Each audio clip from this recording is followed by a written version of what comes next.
Y se cree que ese fue el lugar donde los padres del Señor Jesucristo, cuando perdieron a su hijo, a Jesús, retornaron a Jerusalén, y en ese lugar era donde seguramente su hijo les estaba esperando. Como dijeron ellos, todo lugar que pisas, vayas a donde vayas, al norte, al sur, al este, por supuesto Jerusalén, todo está repleto de historia bíblica. Por todas partes ves Biblia. Seguimos descubriendo cada vez más y más cosas.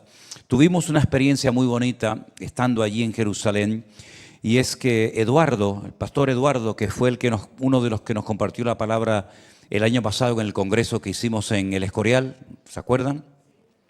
Él estaba llevando un grupo de unas 80 personas. Nosotros estábamos en otro lugar con nuestro grupo, y una noche me llamó y me dice: oye, nos gustaría que nos juntáramos los dos grupos en un hotel donde él se estaba quedando. Nosotros conocemos a muchos hermanos de Israel, los hemos invitado también a ellos, y nos gustaría que nos compartieras la palabra. Y tuvimos un tiempo precioso, la verdad que fue un tiempo de alabanza muy bonito. Después yo les compartí la palabra, ahora les voy a comentar un poquito lo que le compartí a ellos allí. Y fue un tiempo precioso de conocer a un montón de hermanos, porque fíjate qué curioso, la Biblia dice que en los últimos tiempos, cuando ya el Señor Jesucristo haya regresado a la tierra, todas las naciones que estén con vida, que escaparon con vida de la gran tribulación, tendrán que subir todos los años a Jerusalén a adorar al Señor. Y uno dice, ¿cómo van a poder subir tantos millones de personas? Bueno, hermanos, yo les digo sinceramente, cuando tú vas a Jerusalén y te paras en una esquina o te sientas en un banco y comienzas a ver a la gente que pasa, es que hay gente de todo el mundo. Chinos, por supuesto, chinos, ¿dónde no hay chinos? Chinos, japoneses, finlandeses, españoles, latinoamericanos, americanos, de todas las naciones de la tierra. Uno se queda sorprendido la cantidad de personas que van a ese pequeño país, y no he conocido nunca, y yo he llevado ya miles de personas a Israel, y he estado muchísimas veces, y nunca he conocido a nadie, de verdad, no sé si a lo mejor en privado lo ha dicho, pero que yo sepa, yo nunca he conocido a nadie que me haya dicho: perdí mi tiempo, no mereció la pena, perdí dinero, sino todo lo contrario. Este grupo que llevamos ahora, que eran como de 50 personas, ¿verdad? Incluso vino por primera vez con nosotros un grupo de 4 o 5 hermanas de Australia. Nunca habíamos llevado gente de Australia, pero en este viaje vino gente de Australia, imagínense, de un lugar tan lejos. Pues todos se iban diciendo: volveremos, por lo menos con el deseo de querer volver. Y nosotros en principio, si Dios lo permite, porque yo siempre he dicho, y ustedes me han oído decirlo muchas veces, que a Israel no se va cuando uno quiere, sino cuando se puede. Y probablemente, espero que no, pero probablemente dentro de unos días, unas semanas, las cosas vuelvan otra vez a ponerse muy interesantes por aquella zona, pero en principio volveríamos en el mes de noviembre con otro grupo, y también en diciembre con otro grupo. Así es que oramos al Señor para que guarde y proteja a los hermanos que están allí trabajando. Me decía un hermano con el cual hablé una noche, un matrimonio que queremos mucho, nuestro hermano Adolfo y Paula, y me decían: cuando Nabucodonosor, el rey de Babilonia, atacó Jerusalén y la destruyó las murallas, la ciudad, el templo, y se llevó cautivos a muchas personas a Babilonia por 70 años, en ese grupo pues fue Daniel y fueron sus amigos y personas, digamos, buenas, que no habían caído en el tema de la idolatría, que no habían desobedecido al Señor, pero por vivir en Jerusalén también sufrieron las consecuencias de la destrucción de su ciudad. Es decir, que no pensemos en ningún momento que nosotros como creyentes, por el hecho de ser creyentes, no nos va a pasar absolutamente nada. Si el Señor permite que pasemos por la situación que Él crea conveniente, siempre será para nuestro bien. Nunca será por un acto de injusticia de parte de Dios, porque Dios no puede tratar con injusticia a nadie, porque Dios es la justicia personificada. Y como yo le decía a los hermanos allí, si el Señor nos quiere probar en lo económico, en lo físico o en cualquier otra área de nuestra vida, Él no tiene en ningún momento que pedirnos permiso. Él tiene toda la libertad porque nos ha comprado a precio de sangre para probarnos cuantas veces quiera. Y todas las pruebas que vendrán a nuestra vida vendrán por permiso de Dios y con un propósito, porque nada va a ocurrir en la vida de su iglesia, de su pueblo, por casualidad. Ni un pelo de la cabeza se cae, ni una hoja del árbol se cae, si no es con permiso del Señor. Y la Biblia dice que los que aman a Dios, ¿cuántos aman a Dios? Lo que entendemos y lo que no entendemos, todo ayuda para bien. Amén, hermanos. Es una promesa que tenemos que tener presente en nuestra vida. Todo siempre va a ayudar con un objetivo espiritual. Todo nos va a ayudar a crecer, a madurar, a descubrir más aspectos del Señor. Y ojo, Dios no nos prueba para saber cómo vamos a reaccionar. Dios no necesita probarnos para saber cómo vamos a responder. Nos prueba para que nosotros mismos nos demos cuenta si verdaderamente tenemos tanta fe, tanto amor, tanto conocimiento, etcétera, como decimos tener. Es decir, que las pruebas son un favor, ¿saben? Un favor que el Señor nos hace para ver realmente cuál es la realidad de nuestra vida y de nuestra comunión con el Señor. Porque en la Biblia encontramos a personas e incluso iglesias que tenían un concepto equivocado de sí mismos. Y les pongo solamente un ejemplo. La iglesia de la Odisea, la última iglesia que se menciona en el libro del Apocalipsis, ¿qué decían ellos de su congregación? Nos hemos enriquecido, de ninguna cosa tenemos necesidad. Fíjate qué disparate, ¿no? De ninguna cosa tenemos necesidad. Y cuando el Señor la confronta, cuando el Señor le manda un mensaje a través de la vida de Juan, le dice que ustedes son pobres, ciegos, desnudos y desventurados. Es decir, lo que ellos pensaban de sí mismos no tenía nada que ver con el concepto que Dios tenía de ellos. Es decir, tú te puedes ver bien, pero ¿y cómo nos ve el Señor? Tú te puedes ver firme, te puedes ver estable, te puedes ver maduro, te puedes ver en buenas condiciones, pero como dice Proverbios, que no te alabe tu propia lengua, sino que sea el Señor el que dé la cara por nosotros. Amén, hermanos. Quiero llevarles al quinto libro del Antiguo Testamento, el libro de Deuteronomio. Esta lectura yo la leía la otra noche en Jerusalén a ese grupo de hermanos con el cual nos juntamos y recién les acabo de hablar de ellos. Deuteronomio capítulo 7, a partir del verso 6, nos habla acerca de ese pueblo, el pueblo de Israel, del cual se habla tanto, ¿verdad? Mientras buscan la lectura, permítame decirles que yo cuando estuve en la escuela bíblica, en el seminario, 3 años, a mí nunca me hablaron de Israel. Parece mentira, ¿verdad? Que vayas a un seminario y que no te digan nada de Israel, ni bueno ni malo. No me hablaron nada malo, pero tampoco me hablaron nada bueno. Era como que no existía Israel. Y si tú vas a la Biblia, vas a encontrar el nombre Israel y el pueblo de Israel y las circunstancias de Israel y las pruebas de Israel, etcétera, etcétera, por todas partes. Es imposible leer la Biblia y no encontrar en muchas ocasiones este nombre, que no fue un nombre que unos padres le pusieron a un hijo. Generalmente el nombre a los hijos se lo ponen los padres, ¿no? A veces los abuelos, los tíos, algún amigo sugieren, pero realmente los responsables de ponerle nombre a sus hijos pues suelen ser los padres, ¿verdad? Pero en el caso de Israel, no fue un nombre que un padre o una madre o un abuelo le puso a un hijo, a un nieto, sino es un nombre que Dios le puso a un hombre. ¿A qué hombre fue?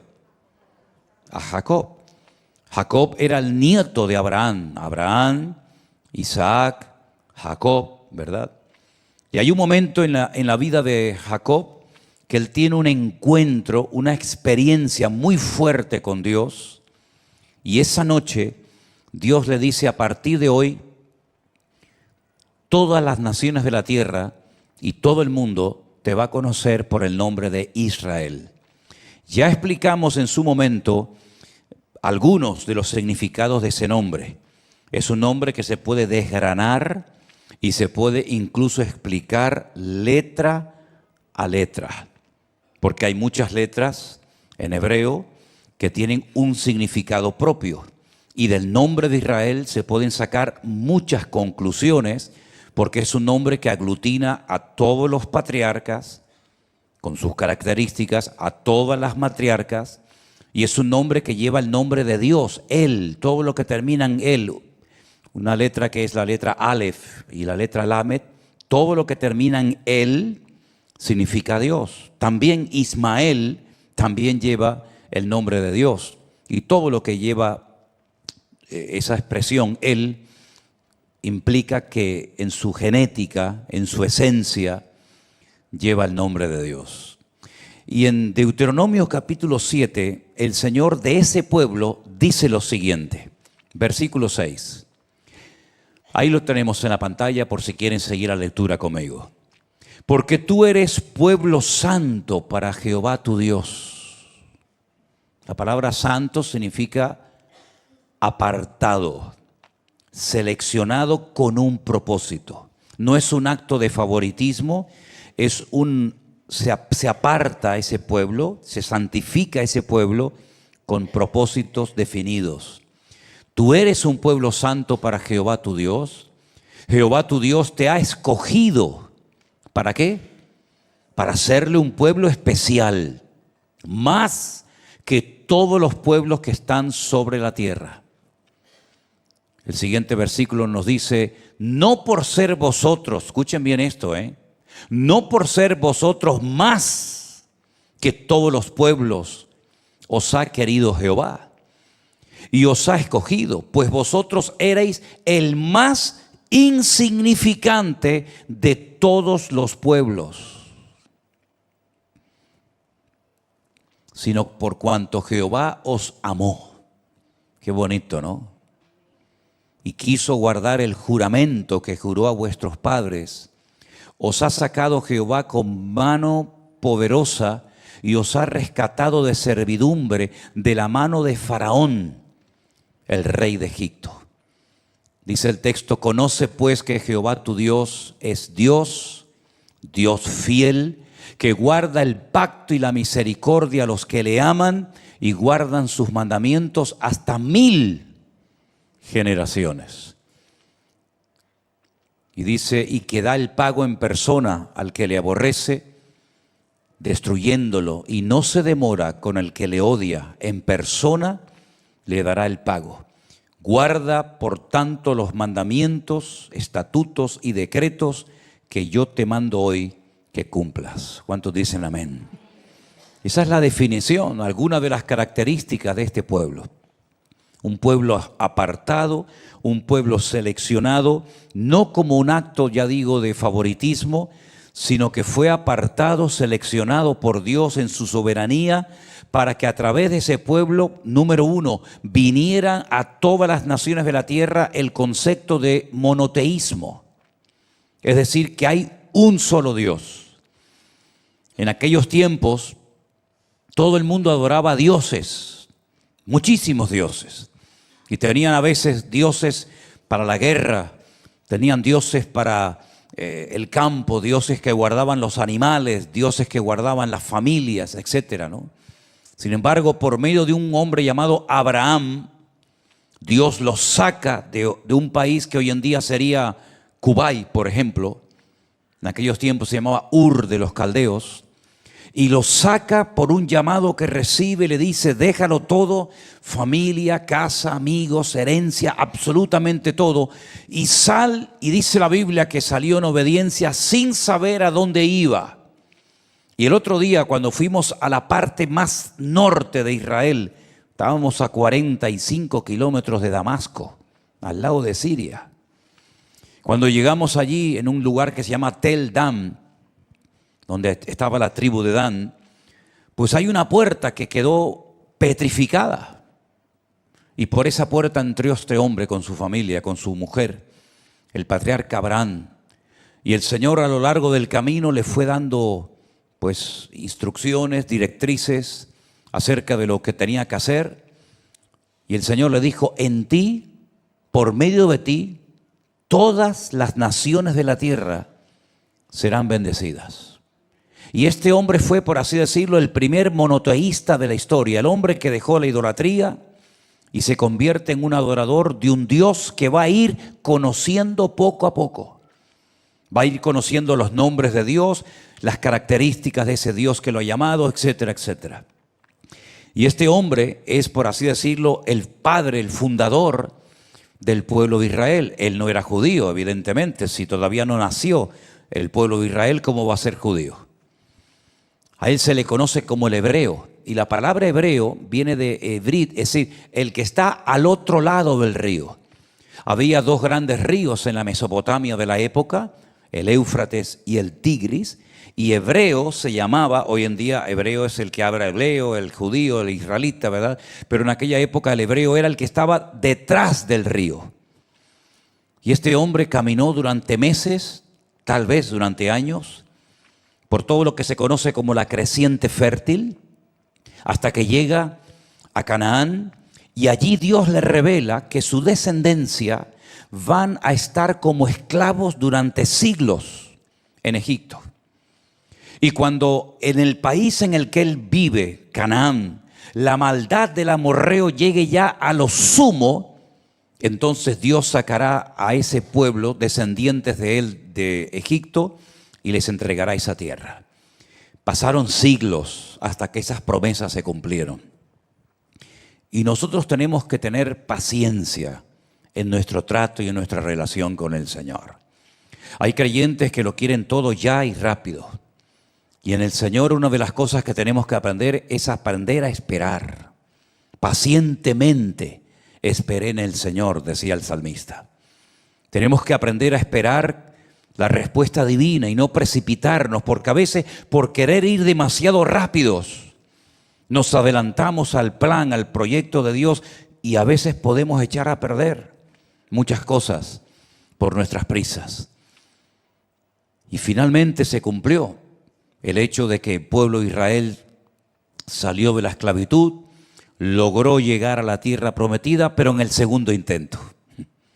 Lamentablemente en el primer intento, cuando Moisés escoge a uno de cada tribu de Israel y los manda como exploradores para que reconozcan el país, cuando retornan después de 40 días y el pueblo los esperaba con una expectativa tremenda, trajeron tal desánimo al pueblo que dice que el pueblo de Israel estuvo toda la santa noche llorando porque dijeron: sí, la tierra es grande, la tierra es bonita, pero es imposible de conquistarla. La gente es enorme, y es verdad, había gente muy alta en aquel tiempo en el pueblo, en ese pueblo.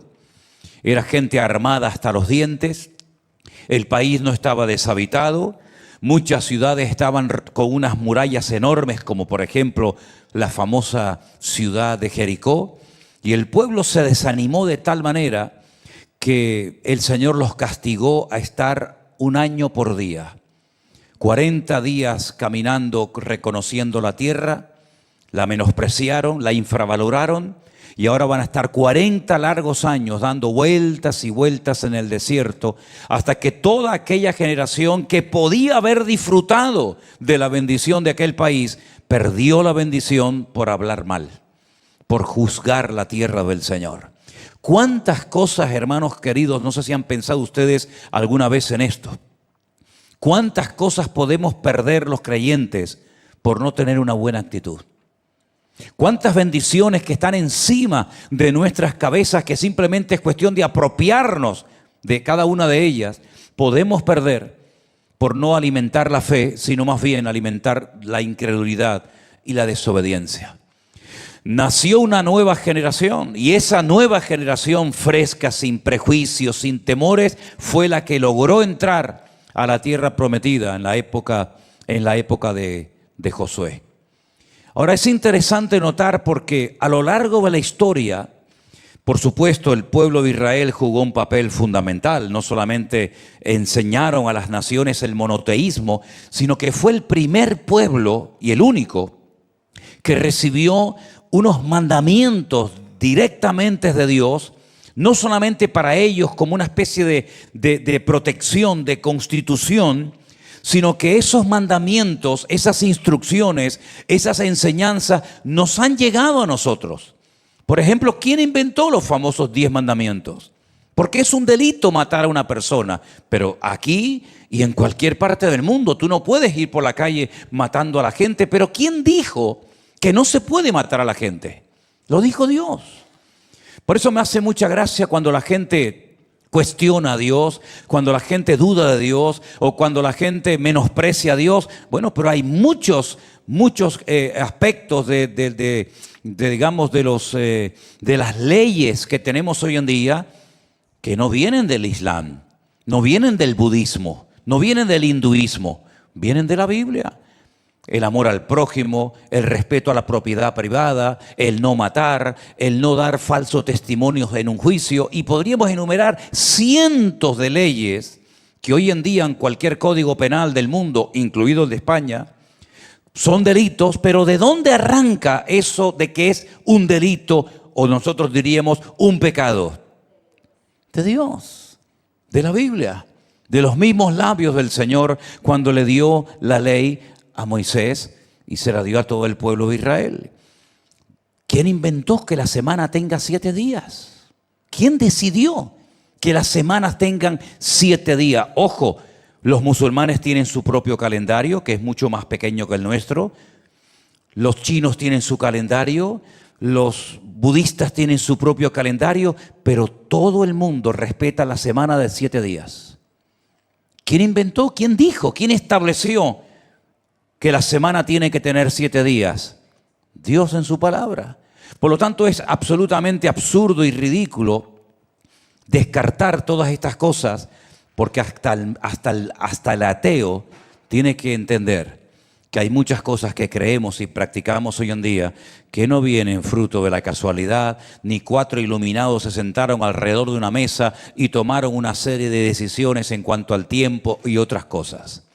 Ahora, el pueblo de Israel cumplió a lo largo de la historia estas funciones de ser luz a las naciones, de traer enseñanzas diferentes de las demás naciones, de aportar la palabra de Dios, el conocimiento de ese Dios vivo y verdadero que quiere y puede relacionarse con los pueblos y con las familias y con el ser humano. Pero parece como que hay un momento en el que el pueblo de Israel, según algunos, desaparece de la historia.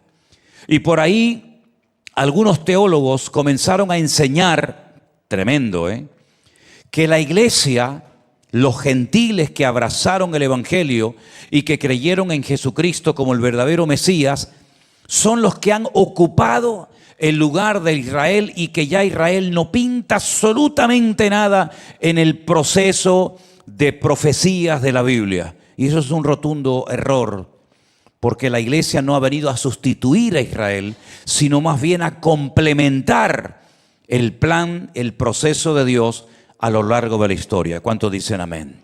El que mejor entendió esto fue un judío convertido a Cristo llamado Saulo de Tarso, más conocido como el apóstol Pablo. El apóstol Pablo, cuando escribe una carta a los romanos, dice lo siguiente. Quiero que vengan conmigo. Disculpa que no te haya dado esta porción antes, ¿sí? Pero tú la vas a encontrar fácilmente. Romanos capítulo 11 dice, a partir del versículo 11, Romanos 11:11. Digo pues, ¿han tropezado los de Israel para que cayesen? Pablo dice, en ninguna manera. Pero por su transgresión, escuchen bien esto, por su transgresión vino la salvación a los gentiles para provocarles a celos. Es interesante notar que en el Antiguo Testamento hay varios pasajes, varios personajes que fueron capacitados y enviados por Dios para alcanzar a gente que no eran del pueblo de Israel. Tal vez el ejemplo más conocido fue sin lugar a dudas el de Jonás. Jonás es un judío, un israelita, que recibe un llamado para salir de su país, de sus fronteras, y marcharse al extranjero, a un lugar llamado Nínive, para predicarles la palabra de Dios. Todos sabemos lo que pasó. No quería ir, prefirió incluso huir de la presencia de Dios y posteriormente prefirió que lo suicidaran, que lo mataran, arrojándolo a las aguas de un mar embravecido, pero que él no quería ir porque sabía que si se exponían a la predicación de palabra, corría el riesgo de que la gente se arrepintiera, se convirtieran y Dios los perdonara. Y uno dice, ¿y no estaría contento Jonás de ver que la gente se arrepiente de sus pecados y aceptan al Dios de Israel? Sería lo lógico, ¿no? Pero para él, honestamente, aquello no le hacía ninguna gracia. Entonces dice Pablo que el pueblo de Israel por un tiempo ha entrado en una ceguera espiritual.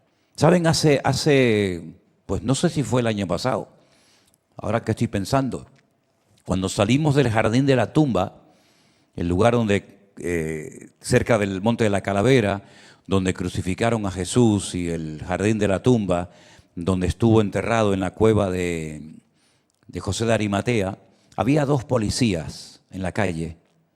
Y yo me acerqué a uno de ellos y les dije en su idioma, en el hebreo, parte del capítulo 53 del libro de Isaías. Que para nosotros el capítulo 53 de Isaías no está claro, está clarísimo, que habla no de un pueblo, sino de un personaje, y ese personaje es el Señor Jesucristo. Y cuando terminé de decírselo, incluso le enseñé en hebreo el texto, él lo leyó completo y le dije, ¿qué opinas? ¿Y saben lo que me dijo? No he entendido nada.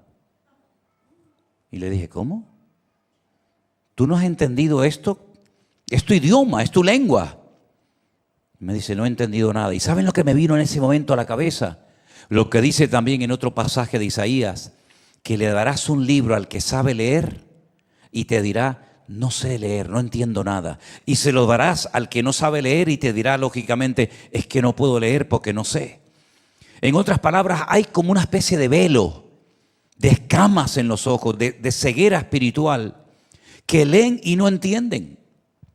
Y es interesante notar que dice el apóstol Pablo que transgredieron, desobedecieron a Dios, pero emplea una palabra en el verso 12, muy interesante. Dice, si su transgresión es la riqueza del mundo y su defección la riqueza de los gentiles, cuánto más su plena restauración. Esa palabra, que yo sepa, es una palabra que no usamos nunca, defección.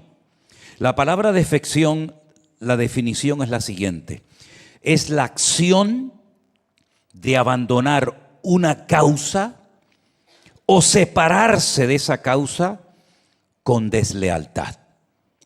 Y fue lo que el pueblo de Israel hizo. Se desconectó del Mesías verdadero, que era el Señor Jesucristo, prefirió rechazarlo, y gracias a ese rechazo temporal nos llegó el Evangelio a nosotros. Y entonces en el capítulo 11 Pablo emplea un ejemplo extraordinario de lo que ha ocurrido espiritualmente hablando. Todos ustedes saben lo que es un injerto, ¿sí o no? Los injertos en la Biblia están prohibidos. No se puede injertar una rama de pera en un árbol de manzanas. No se pueden hacer injertos, no se pueden hacer mezclas, ni de prendas de ropa, ni de semillas, ni de animales, ni de nada. Pero fíjate lo que dice Pablo en el capítulo 11. Porque a vosotros hablo, gentiles, por cuanto yo soy el apóstol a los gentiles, y yo honro mi ministerio. Si en alguna manera pueda provocar a celos a los de mi sangre y hacer salvos a algunos de ellos. Porque si su exclusión es la reconciliación del mundo, ¿qué será su admisión sino vida de entre los muertos? Si las primicias son santas, también lo es la masa restante. Y si la raíz es santa, también lo son las ramas. Ahora escucha esto, ahí viene el ejemplo. Pues si algunas de las ramas fueron desgajadas y tú, siendo olivo silvestre, has sido injertado en lugar de ellas y has sido hecho participante de la raíz y de la rica savia del olivo, no te japtes de las ramas, contra las ramas, y si te japtas, sabe que no sustentas tú la raíz, sino la raíz a ti. Pues las ramas, dirás, fueron desgajadas para que yo fuese injertado. Bien, por su incredulidad fueron desgajadas, pero tú por la fe estás en pie. No te ensoberbezcas, sino teme. Porque si Dios no perdonó las ramas naturales, a ti tampoco te perdonará. Fíjense qué interesante. Pablo dice, para que ustedes entiendan lo que ha sucedido con esto de que los gentiles han oído el evangelio porque ellos lo han rechazado temporalmente, es algo antinatura. A nadie se le ocurriría tener un olivo bueno, silvestre, que produce una buenísima aceite. Y por cierto, hemos visto olivos, yo creo que esta vez más que nunca. A nadie se le ocurriría que tuviera 2 dedos de frente, arrancarle las ramas a un buen olivo, injertarle un olivo falso, silvestre, que no sirve para nada. Eso es una locura, es un disparate. Pero eso fue lo que hizo Dios. Nosotros que no éramos de ese pueblo, que no éramos parte de ese olivo, es algo metafórico, ¿no? Nos injertó en ese olivo, arrancó las ramas verdaderas. Y la advertencia bíblica es que no se les suba el orgullo a la cabeza a ninguno de ustedes, que no se ensoberbezcan, porque si ellos se arrepienten pueden volver a ser otra vez injertados en el olivo verdadero. Y las ramas no son las que alimentan la raíz, sino es la raíz la que alimenta las ramas. Es decir, algo realmente asombroso lo que el Señor hizo por amor a nosotros. Y Pedro llegó a decir en una de sus epístolas, y vosotros que no erais pueblo, ahora sois pueblo de Dios, real sacerdocio, nación santa, pueblo adquirido por Dios para que anunciéis las virtudes de aquel que os llamó de las tinieblas a su luz admirable. Claro, ellos pensaban en un momento que el evangelio era para ellos. Ellos recibieron la ley de Moisés. Otros entendieron que también el evangelio lo habían recibido para ellos, pero si no hubiera sido por una persecución que permitió el Señor en la iglesia primitiva en Jerusalén, nunca hubieran salido de Jerusalén. Sin embargo, cuando el Señor se despide de ellos, cerca de Jerusalén, en Betania, donde vivía Marta, María y Lázaro, ¿qué les dijo, hermanos? Id por todo el mundo y predicar el evangelio a toda criatura. Ellos dijeron, bueno, ir por todo el mundo será para alcanzar a los judíos, a gente como nosotras. A toda criatura se referirá a gente de nosotros, de nuestro pueblo, pero no era así. Más adelante le dice el Señor, y quiero que empiecen por Jerusalén, por Samaria, por Judea, hasta lo último de la tierra. Pero ¿saben qué? No querían salir de Jerusalén. Estaban contentos, estaban tan bendecidos. La obra no paraba de crecer. Miles de personas se convertían al Señor, todos judíos en Jerusalén, hasta que vino una tremenda persecución a la iglesia. Y aunque parece que fue una desgracia, al contrario, fue una bendición que se metieran con ellos. Porque dice que los que fueron esparcidos iban por todo el mundo, por todas las naciones, predicando la palabra, hasta que el mismísimo Pablo, que era el perseguidor, el precursor de aquella tremenda persecución, él también se convirtió. La Biblia dice que le tenían miedo. Claro, ¿quién no le va a tener a un hombre con esa autoridad? Que tenía las cartas, el poder en la mano para encarcelar, para forzar, para torturar a la gente, porque él creía que eran traidores, que habían dejado la Torá de Moisés por seguir a un hombre que lo llamaban el Mesías. Sin embargo, él fue una persona tremendamente usada para llevar el evangelio a todas las naciones de la tierra. También Pedro aprendió una lección maravillosa. Estuvimos allí el otro día donde estaba Cornelio. ¿Cuántos se acuerdan de Cornelio? Aquel centurión romano que dijo, un ángel me dijo que te llamara. Por eso he mandado soldados a Jaffa, a Jope, para que vengas y nos digas lo que nos tengas que decir. Aquí estamos todos pendientes, atentos.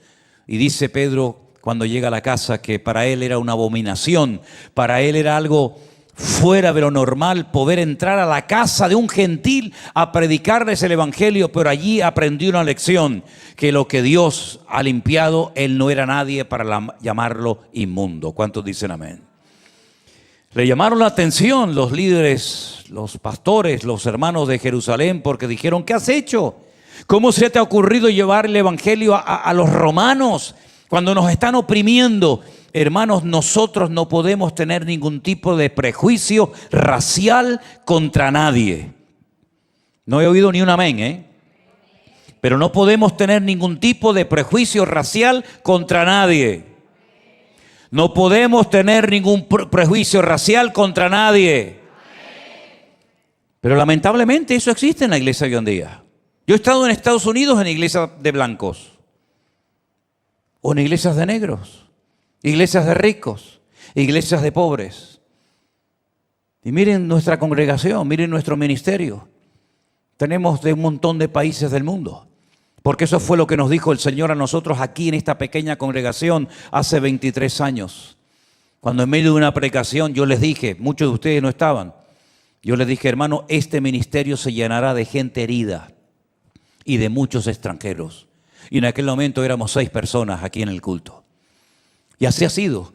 El Señor nos ha traído gente de Bolivia, de Perú, de todas las naciones de la tierra, o de muchas naciones de la tierra. ¿Por qué? Porque el Señor ama a todo el mundo por igual. ¿Cuántos dicen amén? Y la iglesia tiene que ser un hospital y tiene que estar abierta a todo tipo de personas, nos caigan bien o nos caigan mal, sean de nuestro estilo o sean de otro estilo. ¿Saben una de las cosas que en estos casi 20 años, creo, que llevamos viajando a Israel, hemos visto de una forma preciosa? Que cuando se forma el grupo, claro, al principio yo los conocía, pero cada vez conozco menos a la gente, porque nos conocemos en el aeropuerto cuando nos encontramos allí. Hay gente que viene de un país, que vienen de otro país, hay gente de un cierto nivel, otros que son gente más humilde, unos que son bautistas, otros son pentecostales, otros son no sé qué. Pero yo les digo el primer día cuando se suben al autobús: aquí no estamos para hablar de doctrina, para discutir de estilos. ¿Y saben qué? Ellos se quedan asombrados de cómo durante una semana, hermanos que a lo mejor no se iban a conocer de nada en sus respectivos países, allí aprendemos a estar juntos, en armonía. Por eso Dios envía bendiciones y vida eterna. Aprendemos a respetarnos, a orar juntos, a cantar juntos, a alabar juntos al Señor. Y eso es algo que el Señor está haciendo desde hace un tiempo a esta parte. Enseñarnos que nunca vamos a estar de acuerdo en todo, que habrán diferentes estilos, diferentes formas de ministrar, de alabar al Señor, pero qué hermoso cuando dejamos a un lado las diferencias y nos unimos en la multitud de cosas que tenemos en común. Y eso es una señal de madurez. La persona inmadura no se adapta a otra persona. Quiere que todos sean como él, que piensen como él, que alaben como él. Pero la persona madura es la que acepta a su hermano diferente. Es diferente tal vez en estilo, es diferente tal vez en forma, pero en Cristo somos uno. ¿Cuántos dicen amén? Y esa es la voluntad de Dios, que seamos uno en Cristo Jesús.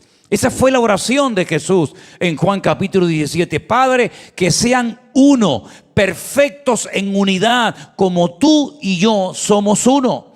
Y por eso el diablo odia tanto la unidad de la iglesia.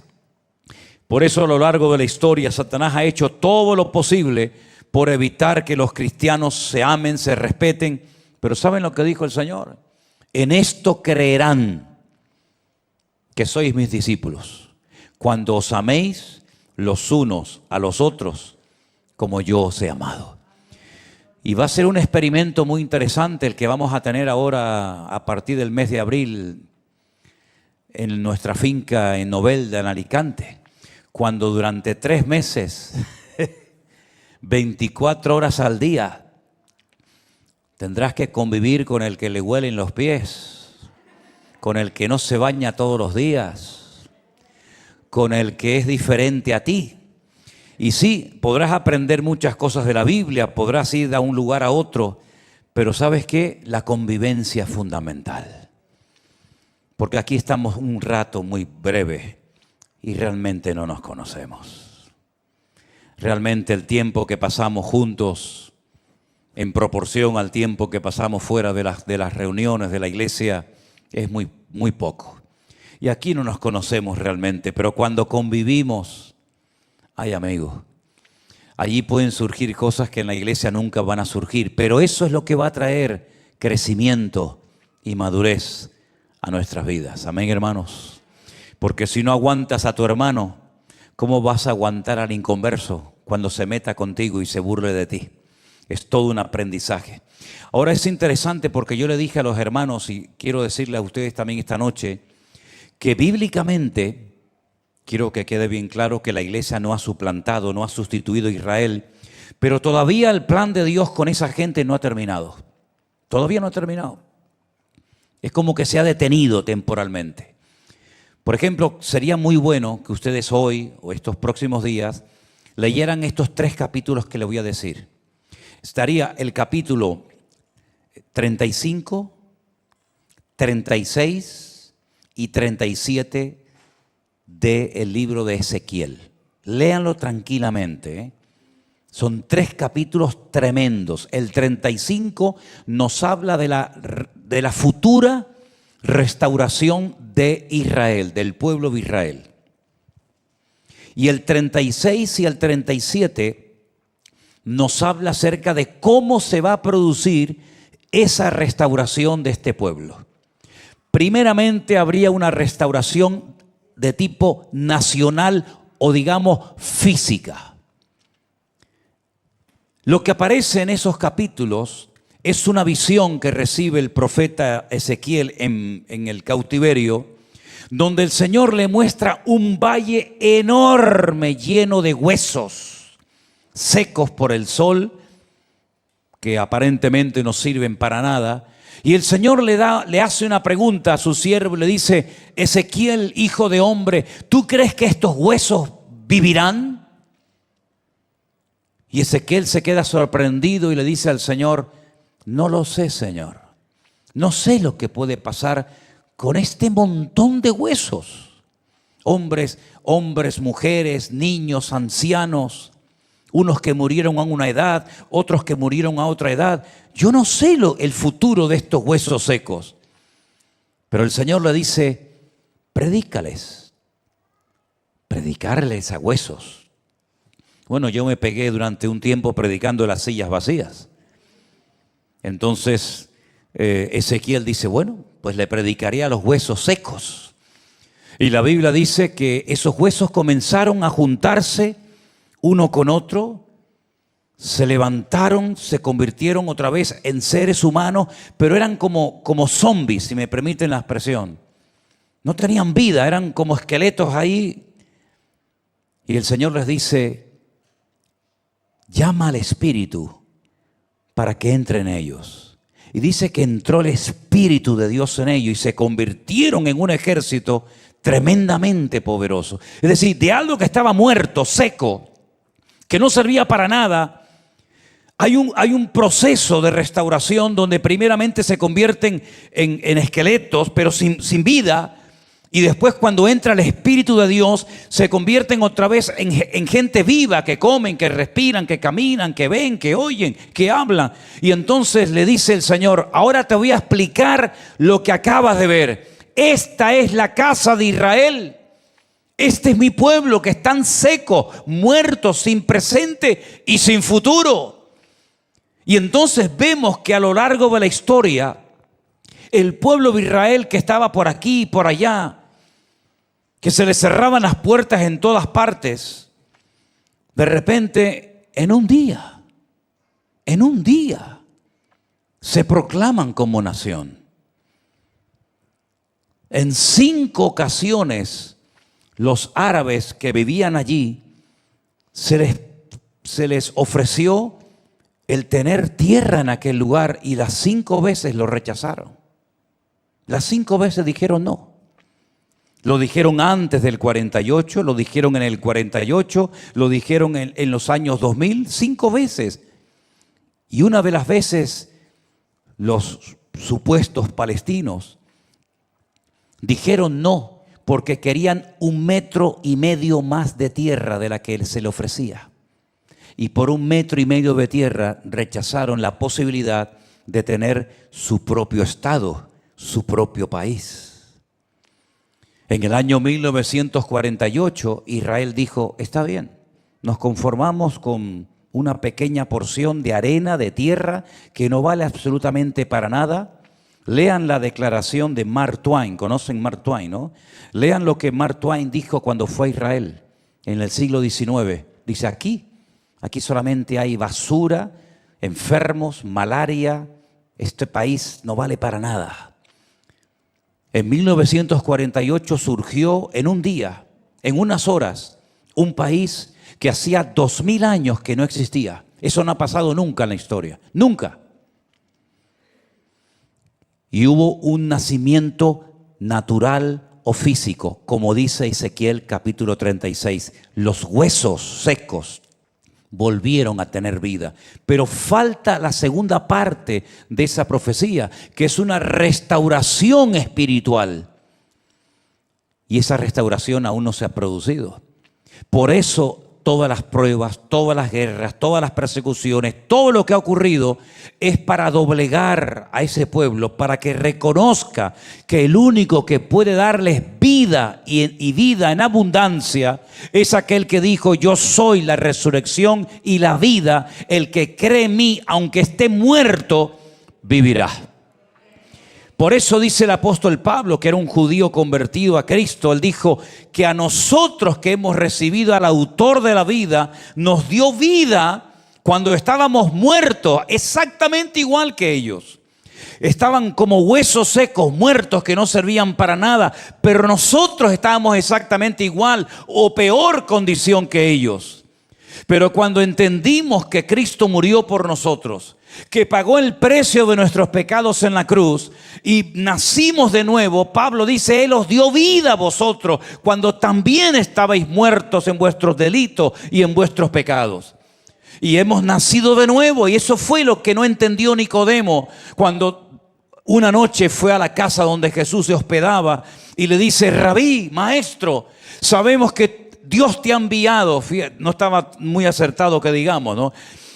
Sabemos que Dios te ha enviado como maestro, porque nadie puede hacer las cosas que tú haces si no está Dios con él. Y no se daba cuenta con quién estaba hablando. Y el Señor lo interrumpe y le dice, mira Nicodemo, si no naces de nuevo, no puedes entrar en el reino de los cielos. Y él no entendió nada. Él pensaba que le estaba diciendo el Señor que tenía que meterse otra vez en el vientre de su madre y nacer. Y le dice el Señor, no van por ahí los tiros. No hablo de un nacimiento físico. Ese nacimiento ya lo has experimentado. Ya eres un hombre adulto, ya eres un hombre avanzado en edad. No hablo de ese nacimiento. Hablo de un nacimiento de tipo espiritual, del agua y del espíritu. Y le tuvo que explicar lo que significa ese nuevo nacimiento. Por cierto, ¿todos ustedes ya han tenido ese nuevo nacimiento? ¿Ya han aceptado al Señor Jesucristo en su corazón como su Salvador personal? Sí, pues ahora tienen doble vida, la vida física y la vida espiritual. ¿Y se acuerdan cuando yo les dije aquello de el que nace una vez muere 2 veces? ¿Se acuerdan? Pero el que nace 2 veces muere una sola vez. ¿Cómo se interpreta eso? Bueno, para eso tienes la Biblia. Nosotros hemos nacido físicamente. Unos nacieron ¿en cuánto? En el 1970, 76, otros en 1983, otros en 1800, no hay ninguno de eso, ¿no? Todos hemos nacido físicamente de un padre, de una madre, tenemos, ¿verdad?, una edad cronológica, pero ese nacimiento no nos sirve para entrar en otro nivel, en otra dimensión, que es la dimensión espiritual, donde Dios vive. Y ese nuevo nacimiento se experimenta cuando tenemos a Cristo en nuestro corazón.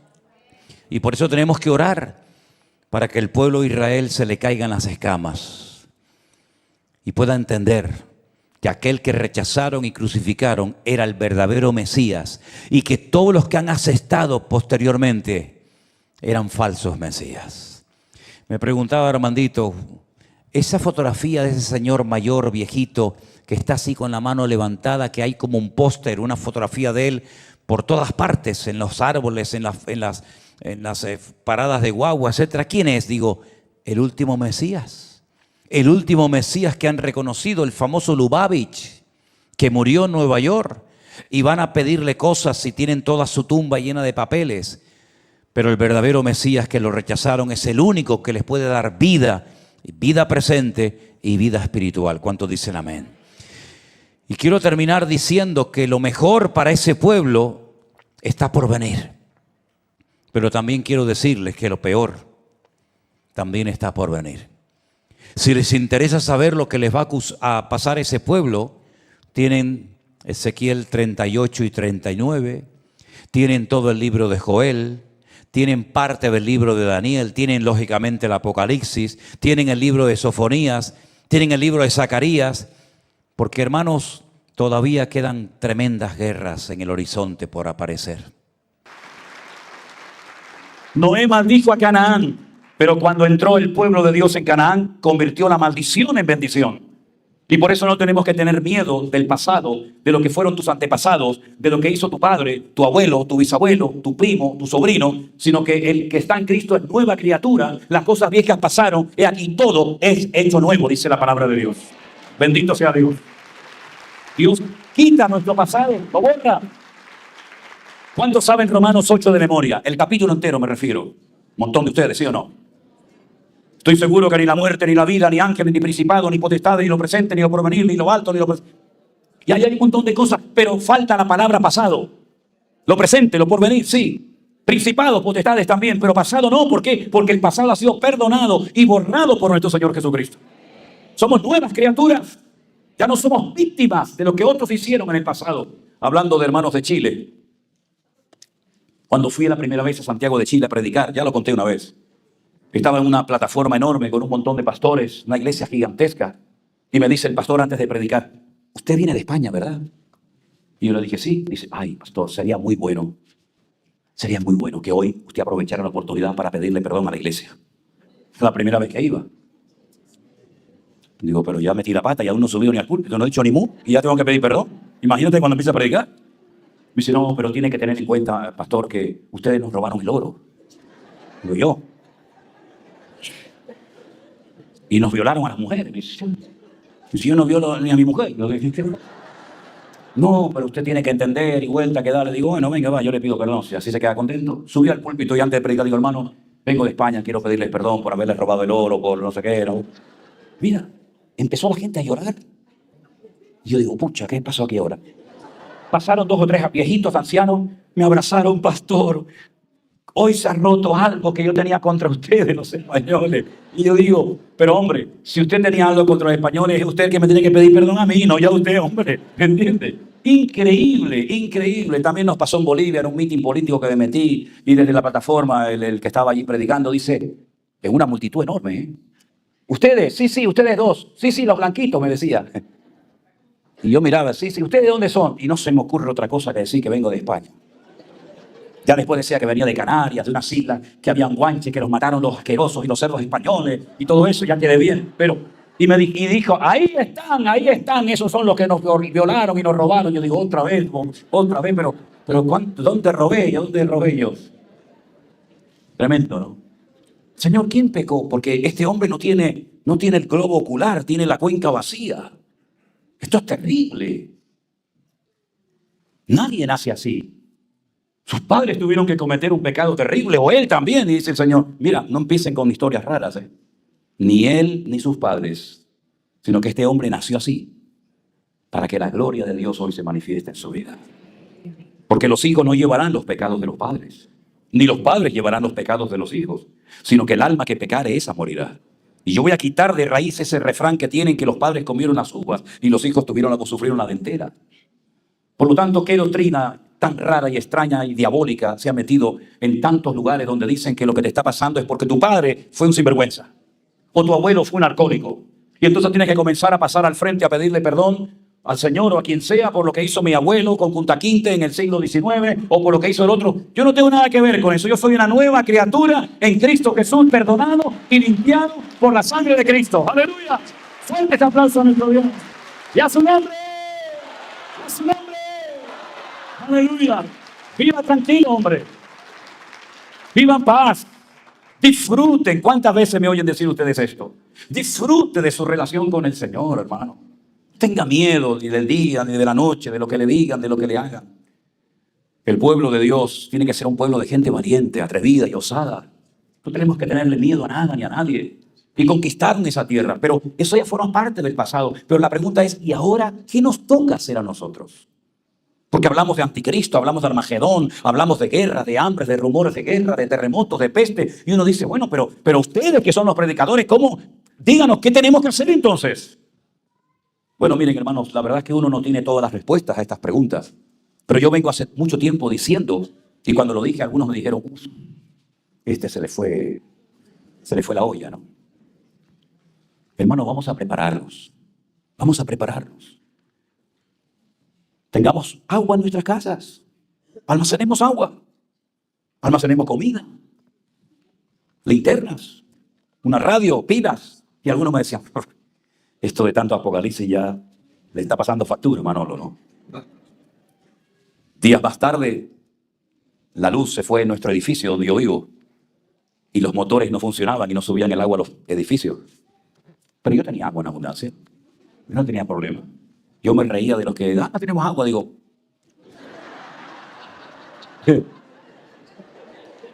Yo tengo agua. Ascensor, no pasa nada. Pongo la escalera. Se fue la luz. Yo tengo velas y linternas para dar iluminación a todo esto. Y si no se usa, no pasa nada, ahí está. Ahora resulta que están hablando en televisión, en Francia, en Inglaterra, en España también, de que tenemos que tener el kit de supervivencia. A mí me gustaría saber qué van a poner algunas en ese kit. La pintura de labios, la pintura de las uñas, el cepillo, la lima para las uñas. No, eso no es un kit, eso es una vanidad. ¿Eso qué cosa es? ¿Qué vas a poner en el kit, hermanita? O hermanito? El teléfono, la PlayStation. Qué tremendo, ¿no? Qué tremendo. ¿Haremos mal en ser prevenidos? ¿Haremos mal en ser cautos y decir, oye, ¿y si algún día se va la luz? Nos vino una vez una tormenta tremenda. Era un domingo de resurrección, me acordaré toda mi vida. Murieron personas en Tenerife ese día, una lluvia, 350 litros por metro cuadrado en menos de una hora. Fue terrible, ese día fue terrible en Tenerife. Estuvimos varios días sin luz. Me llamaban hermanos al teléfono, no teníamos teléfono, no teníamos nada. La única forma de tener algo de contacto con el mundo externo era una pequeña radio que yo tenía, que sería bueno que también la tuviéramos, aunque fuera de pila, no pasa nada, ¿no? En otras palabras, estas cosas cuando se comentan, hay gente que puede decir, pero bueno, ¿dónde está la fe? Bueno, es que la fe no implica el no prepararse. Dice la Biblia en Hebreos capítulo 11, por la fe Noé se preparó. Y no es que se preparó porque no tenía fe, al contrario, se preparó porque tenía fe. Y nosotros vivimos en un tiempo en el que sentimos, y me cuesta mucho describir con palabras a veces lo que uno siente, como que algo va a ocurrir, algo va a suceder. Hoy escuchábamos de lo de Ceuta, de lo de Melilla, de lo de los marroquíes y todo esto. Días antes de la firma de la solución final, muchos judíos de aquel tiempo dijeron, ¿cómo se van a meter con nosotros? Y muchos de nosotros hemos sido los mejores soldados en la Primera Guerra Mundial. Alemania es el país de la cultura, de la filosofía, son gente culta. No son como los pueblos de alrededor, son gente... Y fíjense lo que pasó. Incluso cuando los llevaban a los judíos a los campos de concentración, ¿verdad? Pensaban que iban a ser tratados y llevados a hoteles de 5 estrellas, respetando que eran banqueros, filósofos, grandes músicos, grandes poetas. Y fueron llevados como cordero al matadero, ¿verdad? La Biblia nos enseña de que tenemos que estar preparados para los últimos tiempos. Pero por supuesto lo primero y fundamental es preparado espiritualmente. Ser autodidacta, no depender de un pastor. No estar enganchados allá a un ministerio como que parece que el pastor es como una especie de papa, ¿no? Una especie de gurú que tiene todas las respuestas y todas las soluciones. No. Conectados y enganchados a Dios, a Él, a su palabra. Como aprendimos en los días de la pandemia, ¿se acuerdan? Cuando muchos se quedaron encerrados en sus casas y decían, ¿y ahora qué hacemos? Nosotros ya sabemos lo que tenemos que hacer. Porque hemos aprendido en aquellos tiempos que fue una prueba, que fue un test, ¿verdad? Que yo creo que aprobamos con buena nota. Que el mundo puede cambiar en una hora. En una hora. Los que iban a América a una vida nueva se hundieron en el camino en el primer viaje del Titanic. ¿Quién se lo iba a decir? Los que estaban trabajando ese día en las Torres Gemelas. ¿Cómo se iban a imaginar que esas moles que tardaron años en construirlas, los americanos iban a derrumbar en una hora? ¿Quién iba a pensar, queridos hermanos, que cuando vino aquel tsunami que mató a 350,000 personas? ¿Quién iba a pensar ese día que era domingo que muchos hermanos también iban a sufrir aquel desastre natural que ha sido el segundo desastre más fuerte de la historia de la humanidad después del diluvio de los días de Noé, que movió hasta el eje de la tierra unos cuantos grados? ¿Quién nos va a decir a nosotros, hermanos, que siempre vamos a tener esta libertad y esta tranquilidad para predicar el evangelio? Hay hermanos nuestros que están muriendo en este momento y derramando su sangre por la fe en el Señor Jesucristo. Es muy fácil ser cristianos, ¿verdad? En estas partes del mundo, con cocoteras, con palmeras, con sol, con coche, con todo, pero todo puede cambiar de un momento a otro. Y esto no digo esto para asustarles, no digo esto, al contrario, digo esto para que sepan que la palabra que predicamos y creemos, en algún momento se va a cumplir todo lo que hemos leído. ¿O es que no ha habido hermanos nuestros que lo han perdido todo y han tenido que salir con lo opuesto? ¿Es que no ha habido hermanos nuestros que han muerto quemados, crucificados, aserrados, apaleados, torturados? ¿Sí o no? Claro que ha habido. Y dice que incluso hasta renunciaban al rescate. No paguen el rescate, hágame el favor. Pero si no pagamos el rescate, te matan. ¿Por qué me maten? Así tendré mejor resurrección y más recompensa. Madre mía, qué lejos estamos nosotros de aquella gente, ¿no? Así que, mis queridos hermanos, lo que no nos puede pasar a nosotros bajo ningún concepto es que nos vayamos apagando. Ya sé que la vida nos cambia, ¿eh? Ya sé que uno se deteriora, que uno se gasta, que uno se hace todo eso. Pero espiritualmente tenemos que estar más animados y más fortalecidos y más avivados y más entusiasmados que nunca en la historia desde el día que conocemos al Señor. ¿Cuándo dicen amén? Vemos en la palabra de Dios no solamente personajes, sino iglesias. Porque algunos pueden decir, bueno, pero esos son gente del Antiguo Testamento, como Sansón o como Saúl. No. De iglesias. Tengo contra ti que has dejado tu primer amor. Y esa es una iglesia, ¿eh? Eso no es la tribu de Isaacar o de Zabulón o de Neftalí. Es la iglesia de Éfeso. Una iglesia que fue fundada por Pablo. Qué privilegio, ¿eh? Hechos capítulo 19. ¿Cómo nació la iglesia? Pero de una forma muy atípica. ¿Ustedes en qué fueron bautizados? ¿O cuándo recibisteis, perdón, el Espíritu Santo? ¿El qué? El Espíritu Santo. Dice, nunca hemos oído hablar del Espíritu Santo. Entonces, ¿ustedes en qué fueron bautizados? Porque hay 7 o 9 bautismos en la Biblia. Nosotros no hemos oído nunca hablar de ese tema. Pero vamos a empezar de cero. Y así nació con un grupito pequeño, una iglesia que llegó a ser madre de iglesias y que fue pastoreada por Pablo 2 años. ¡Qué privilegio, Dios mío! Tener a este tremendo hombre de Dios al frente de la iglesia 2 años. Pero cuando él se va, el que se queda, pues había sido entrenado y discipulado de una forma tremenda, nada más y nada menos que Timoteo, al que él consideraba su hijo, al que engendré, ¿verdad? En mis prisiones. Y allí estuvo Priscila y Aquila. Y allí estuvo María, la madre del Señor Jesucristo, que murió en Éfeso, con Juan, el que la recibió en su casa. Y estuvo Tíquico, y pasó Apolos. Y los mejores ministerios de la época, lo mejor de lo mejor, estuvieron ministrando en la iglesia de Éfeso.